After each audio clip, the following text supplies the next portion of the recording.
جی آپ جو ہیں وہ فرقہ واریت پھیلا رہے ہیں. حالانکہ ایک بات ہے کہ اگر کوئی دیگر جو شکایت کرنے والے ہیں وہ غیر مسلم کی دعوت دینے کے حوالے سے یا کسی بھی حوالے سے وہ اپنے اشعری ماتریدی عقائد بیان کرتے ہیں، لیکن جب اس کی تردید ہم اپنے موقف کی ہو جاتی ہے وہ اپنا موقف بیان کریں تو یہ فرقہ واریت نہیں ہوتی. وہ اہل سنت یعنی کہ ہمارے موقف کے قائل کو وہ اہل سنت سے خارج بھی قرار دے دیں تب بھی وہ فرقہ واریت نہیں ہوتی. لیکن ہم اگر اپنا موقف بیان کریں اسلاف کے اقوال کی روشنی میں تو یہ فرقہ واریت ہو جاتی ہے. حالانکہ یہ بات وہ کہتے بھی ہیں کہ سلف کا عقیدہ وہی ہے جو آج اہل حدیث کا ہے، اس کے باوجود وہ اہل سنت سے خارج بھی. یہ اب جو آپ نے کہا نا، میں صرف ایک لائن میں بتاؤں گا کہ صرف یہ نہیں ہے کہ موقف بیان کرتے ہیں، بھئی ایک ہے اپنا موقف بیان کرتے، تو موقف خالی نہیں بیان کرتے ہیں، ہماری تردید بھی کرتے ہیں. ساری کتابوں میں جو فقہی کتابیں دیکھ لیں، ان کی حدیث کی تشریحات دیکھ لیں اور جو بھی چیزیں دیکھ لیں، یہ صرف موقف نہیں بیان کرتے ہیں بلکہ تردید بھی کرتے ہیں. ایک بات. دوسری بات یہ بھی ہے کہ اپنے موقف پر عمل بھی نہیں کرنے دیتے ہیں. اسی ہندوستان کے اندر آمین کہنے کے لیے کتنی محنت کرنی پڑی ہے، رفع الیدین کرنے کے لیے کیا کیا ہوا ہے. تو دوسرا موقف ہے، یہ کہتے ہیں ہم کو فرقہ واریت. اسی ملک میں ہمیں رفع الیدین کرنے کے لیے، آمین کہنے کے لیے بڑی مشکلات کا سامنا کرنا پڑا ہے. ہم نے پٹائی کھائی ہے، مارا گیا ہے، ہم کو گالیاں دی گئی ہیں، مسجدوں سے نکالا گیا ہے، مسجدیں ڈھائی گئی ہیں، آج بھی ہماری مسجدیں ڈھائی جاتی ہیں. اور ابھی ایک قریب میں ملک ہے، وہاں بھی یہ ہے، جہاں ایک کثیر تعداد میں ہوتے ہیں وہاں 8 رکعت تراویح نہیں پڑھنے دیتے ہیں، اپنے گھر میں نہیں پڑھنے دیتے ہیں، مسجد کی تعمیر نہیں ہونے دیتے ہیں، مسجد نہیں بننے دیتے ہیں. یہ ہم کو کہتے ہیں کہ فرقہ واریت ہم پھیلا رہے ہیں. یہ ایک دلیل بتا دیں، ایک پروف بتا دیں کہ ہم نے ان کی مسجد بننے میں جو ہے رکاوٹ کی ہو، ہم نے ان کا مدرسہ بننے میں رکاوٹ کیا ہو، ہم نے ان کے مدرسوں کی انٹیلیجنس میں شکایت کی ہو، ہم نے ان کو آتنکوادی کہا ہو، ہم نے ان کو دہشت گرد کی حیثیت سے ان کی شکایت کی ہو، ان کے بارے میں ہم نے پارلیمنٹ میں جا کر کے بیان کیا ہو. یہ جھوٹے جو ہے خود جو ہے متشدد ہیں، متعصب ہیں اور گندے خیالات رکھتے ہیں ہم لوگوں کے سلسلے میں، اہل حق کے سلسلے میں، اور وہی الزام ہم کو دیتے ہیں. سارا گند انہوں نے کیا ہوا ہے، ہم کو کہتے ہیں ہم فرقہ واریت پھیلاتے ہیں. ہماری مسجدوں میں آئیں، بغیر رفع الیدین کی نماز پڑھ لیں، بغیر آمین کی نماز پڑھ لیں، کوئی ان کو ڈر نہیں، کوئی خطرہ نہیں، کوئی روکنے والا نہیں، کوئی ٹوکنے والا نہیں. مگر ان کی مسجد میں کوئی جاتا ہے تو اس کو آمین کہنے میں آج بھی پرابلم ہے.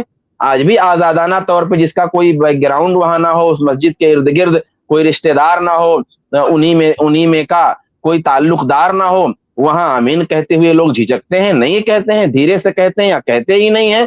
یہ تو ان کا حال ہے، اور یہ کہنے نہیں دیتے ہیں، اور یہ کہتے ہیں ہم کو کہ ہم فرقہ واریت پھیلاتے ہیں. بھئی الٹا چور کوتوال کو ڈانٹے تو فرقہ واریت یہ پھیلاتے ہیں، اور اس سے پہلے بھی پھیلا چکے ہیں، اس سے پہلے بھی پھیلا چکے ہیں. یا اپنے جو تقلید کا جو مسلک مانتے ہیں، وہ مسلک ماننے والے جو تھے ان سے بھی ان کی لڑائیاں ہو چکی ہیں، اور خوریز لڑائیاں ہوئی ہیں، سارا کچھ معاملہ ہوا ہے. تو یہ سب کچھ خود کرتے ہیں اور ہم کو الزام دیتے ہیں، تو یہ الزام ان کا غلط. تو میں وہی بات کہنا چاہ رہا تھا، علمی انداز میں بھی آپ دیکھیں کہ یہ حضرات اہل حدیثوں پر بے بنیاد قسم کے الزام لگاتے ہیں. یہ بار بار اہل حدیثوں کو کبھی انگریزوں کا ایجنٹ ثابت کرنے کی کوشش کرتے ہیں. اسی اسٹریم میں اس طرح کی باتیں ہوئی ہیں اور اس کا جواب دیا گیا ہے. کبھی اہل حدیثوں پر قادیانی ہونے کا الزام لگاتے ہیں، کبھی اہل حدیثوں پر یہودی ہونے کا الزام لگاتے ہیں. تو یہ اہل حدیثوں کے بارے میں اپنی طرف سے باتیں گڑھ کر کے ان کی طرف منسوب کر دیتے ہیں، اور یہ اس کو فرقہ واریت نہیں سمجھتے. اور اہل حدیث اپنے موقف کے دفاع کے لیے اپنا موقف بیان کرے تو ان کے نزدیک یہ فرقہ واریت ہو جاتا ہے. بھائی اہل حدیث جس چیز کی دعوت دے رہا ہے وہ دعوت کیا ہے؟ وہ اللہ کے رسول صلی اللہ علیہ وسلم کی اتباع کی دعوت دے رہا ہے، توحید کی دعوت دے رہا ہے. اب اگر کسی کو اس کے شرک سے روکنا اور توحید کی دعوت دینا فرقہ واریت ہے آپ کے نزدیک، یا کسی کو اللہ کے رسول صلی اللہ علیہ وسلم کی حدیث آنے کے بعد اس کی اتباع کی دعوت دینا یہ فرقہ واریت ہے، تو ہم کو الحمدللہ تسلیم ہے کہ ہم فرقہ واریت پھیلا رہے ہیں. اگر آپ کے نزدیک رسول اللہ کی اتباع کی دعوت دینا، توحید کی دعوت دینا یہ فرقہ واریت ہے، تو ٹھیک ہے، ہم فرقہ واریت پھیلا رہے ہیں. کتنی عجیب بات ہے کہ آپ حدیثوں کے مقابلے میں اپنے اماموں کی طرف بلائیں تو یہ فرقہ واریت نہیں ہے، اور ہم حدیث آنے پر اپنے امام کے قول کو چھوڑ دینے کی دعوت دیں تو یہ فرقہ واریت ہے. عوام خود یہ فیصلہ کرے کہ فرقہ واریت کیا ہے. فرقہ قرآن و سنت کو چھوڑنے کا نام ہے یا قرآن و سنت کو پکڑنے کا نام ہے؟ اپنے امام کی بنیاد پر قرآن و سنت کو چھوڑ دینا یہ فرقہ واریت ہے یا قرآن و سنت کو کی بنیاد پر امام کو چھوڑنا یہ فرقہ واریت ہے؟ آپ قرآن و سنت میں دیکھیں گے تو اللہ تعالیٰ نے تو فرقہ واریت اللہ تعالیٰ کے دین کو چھوڑنے کو فرقہ واریت کا ہے. وَاعْتَصِمُوا بِحَبْلِ اللَّهِ جَمِيعًا وَلَا تَفَرَّقُوا. اللہ نے فرمایا ہے اللہ تعالیٰ کی رسی کو مضبوطی سے تھام لو، فرقوں میں مت بٹو. تو جو اللہ کی رسی کو تھامنے کی بات کر رہا ہے وہ فرقہ واریت کی دعوت دے رہا ہے، یا وہ جو رسول اللہ صلی اللہ علیہ وسلم کے مقابلے میں اپنا امام رکھ رہا ہے اور ان کی تقلید کی دعوت دے رہا ہے؟ فرقہ واریت کون پھیلا رہا ہے یہ خود عوام کو فیصلہ کرنا چاہیے. تو یہ تو وہی بات ہوتی ہے نا کہ ایک تو مطلب الٹا چور کوتوال کو ڈانٹے والا معاملہ ہے یہ تو، کہ ہم علمی سطح پر بھی یہ اہل حدیثوں پر جو الزامات لگاتے ہیں، اور شعبان بھائی نے جیسا بتایا عملی سطح پر بھی آپ دیکھیں ہر جگہ پر ہماری مسجدیں تعمیر ہونے سے روکنا، بلکہ کتنے معاملات ایسے آئے جہاں مسجد تعمیر ہونے کے بعد مسجد کو ڈھا دیا گیا. کتنے علاقے ایسے ہیں جہاں آدھی تعمیر روک دی گئی مسجد کی. ابھی بھی کتنے علاقے ایسے ہیں جہاں پر آدھی مسجد تعمیر ہو کر کے رکی ہوئی ہے ان شرپسندوں کی وجہ سے.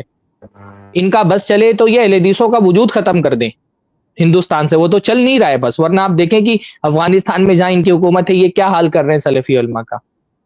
تو ان کا بس چلے تو یہ سانس نہ لینے دیں ہم کو کہ ہماری مسجدوں یہ جو الحمدللہ اہل حدیث مسجدیں جتنی زیادہ بڑی ہوئی ہیں، ہر اہل حدیث مسجد کی تاریخ آپ اٹھا کر کے دیکھیں گے تو آپ کو پتہ چلے گا کہ یہ دیوبندیوں نے بھگایا ہے، بریلویوں نے بھگایا اپنی مسجد سے، پھر اہل حدیثوں نے مجبور ہو کر کے اپنی مسجدیں بنوائی ہیں.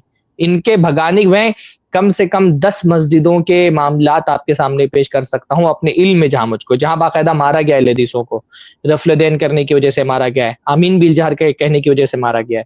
ویسے تو یہ کہتے ہیں چاروں امام برحق ہیں، لیکن ان میں سے کسی ایک کا موقف اختیار کرتے ہوئے اہل حدیث رفل دین کرے تو ان سے رفل دین برداشت نہیں ہوتا، ان سے آمین برداشت نہیں ہوتا، ان سے ایک ہاتھ سے مسافہ برداشت نہیں ہوتا ہے. یہ تک صورت حال ہے. ایک ہاتھ سے کوئی مسافہ کرے تو اس کو انگریزوں کے مشابہ قرار دیتے ہیں.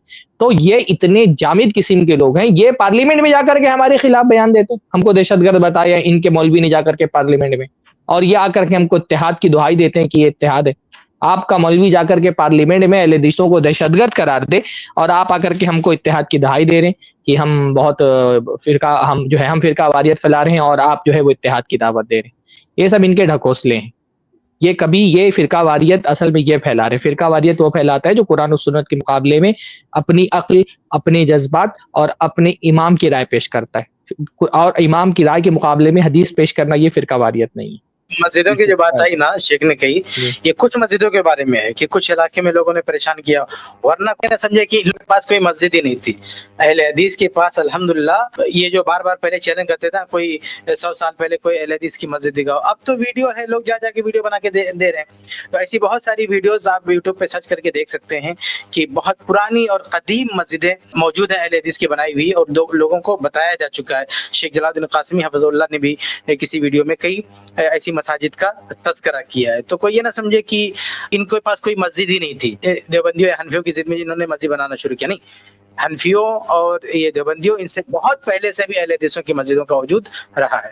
شیخ جیسے ہم یہاں پر آپ لوگ یہاں پر جو اسٹریم کرتے ہیں وہ ویڈیو پلے کرتے ہیں اور اس کے جواب میں کہتے ہیں، اگر i+TV والے یا کوئی ایسا کام کر رہے ہوتے کہ وہ فرقہ واریت پھیلا رہے ہوتے، کوئی ایسی باتیں کر رہے ہوتے جو عوام میں نہیں کرنی چاہیے، تو آپ تو رد عمل میں کر رہے ہیں. یہ وہ ویڈیوز تو نہیں ہے کہ جو کوئی پرائیویٹ کے اندر چھپائے آپ لوگ کہیں سے ریکارڈ کر کے لے آئے.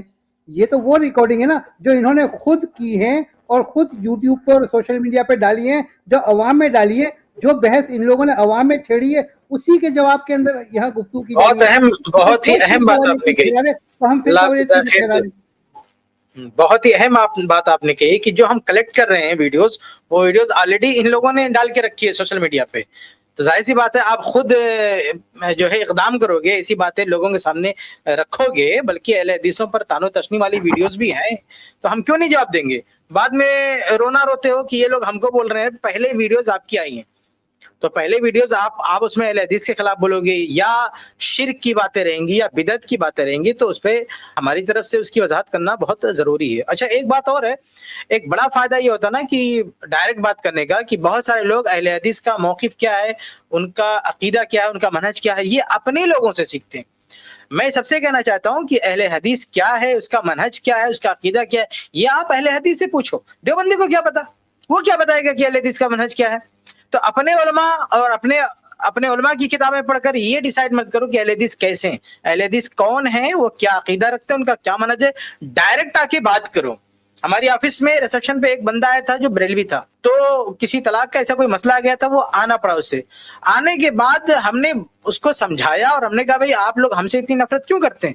تو اس نے وہ کہنے لگا کہ آپ لوگ اللہ کے نبی کو نہیں مانتے, اللہ کے نبی کو گستاخی کرتے, یہ بہت ساری چیز اس نے کی. میں نے اس کو بیٹھ کے سمجھایا کہ جن چیزوں کو آپ گستاخی کہتے ہو اس کی اصل حقیقت یہ ہے کہ ہم اللہ کے نبی صلی اللہ علیہ وسلم کو اس طرح سے مانتے ہیں. جب یہ گفتگو ہوئی تو اس کا ذہن صاف ہو گیا. اس نے کہا کہ ہمیں یہ سب باتیں نہیں پتہ تھی. تو تو یہ جو اسٹریم ہے اس میں جو ہم براہ راست بات کرتے ہیں تو ہمارا جو اصل منہج ہے, اصل عقیدہ وہ لوگوں کے سامنے جاتا ہے. یہ لوگ اپنے علماء سے پتہ نہیں کیا کیا ہمارے بارے میں سن کر آتے ہیں.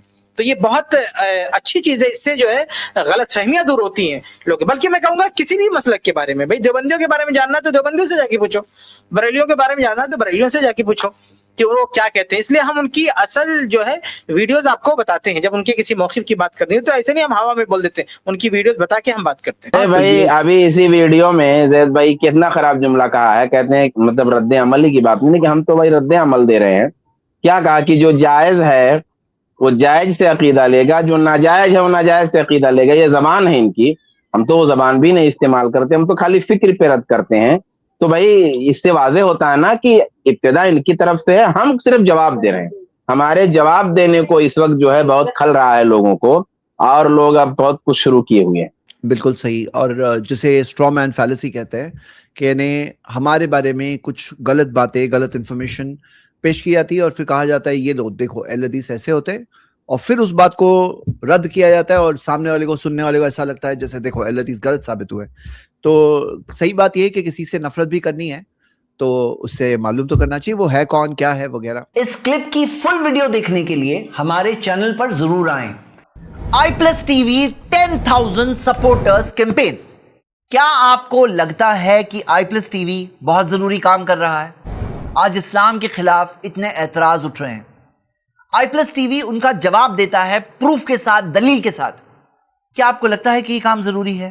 آئی پلس ٹی وی کو 10,000 سپورٹرز کی ضرورت ہے جو ہر مہینے اپنی طاقت کے مطابق سپورٹ کریں. اتنے بڑے نیٹ ورک کے لیے لگاتار سپورٹ کی ضرورت ہے. واٹس ایپ پر صرف ایک میسج بھیجئے, I support I plus T V. میں آئی پلس ٹی وی کے ساتھ ہوں.